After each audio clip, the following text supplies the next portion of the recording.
இயேசு கிறிஸ்துவும் நானும். இன்றைய வேத வாக்கு யோபு 10:12.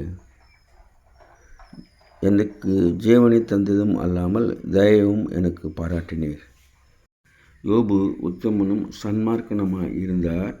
ஆண்டவர் அவரை சோதித்தார். நாம் பார்க்கின்றோம், அவருக்கு வியாதி, தோல் சம்பந்தமான வியாதி அவர் கஷ்டப்பட்டு கொண்டிருக்கும்போது அவர் நினைத்தார், கர்த்தர் அவரை அழித்து விடுவார் என்று தவறான கருத்தை வந்தது. ஆனால் கர்த்தர் நல்லவர், அவர் கிருபை என்றும் உள்ளது. தாழ்வில் நம்மை நினைத்திருக்கிறார், நமக்கு நன்மையே செய்வார் என்ற நம்பிக்கையிலே அவர் அந்த நம்பிக்கை விட்டு விலகாமல் இருந்தார். அதனால தான் அவர் சொல்லுகின்றார், எனக்கு ஜீவனையும் தந்தீர் அல்லாமல் எனக்கு தயவும் பாராட்டினீர் என்று சொல்லுகின்றார். ஆம், ஆண்டவர் தயவுள்ளவராக இருக்கிறார். இயேசு கிறிஸ்து மனதுருக்கமும் நீடிய சாந்தமும் மிகுந்த கிருபையும் உள்ளவராக இருக்கிறார். அவருக்கு இரட்டத்தனையான ஆசீர்வாதத்தை தந்தார். நாம் கூட அப்படி இருப்போம். God bless you. Take care.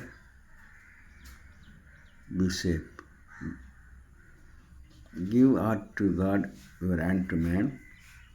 Subscribe, like and share it. Thanks for watching.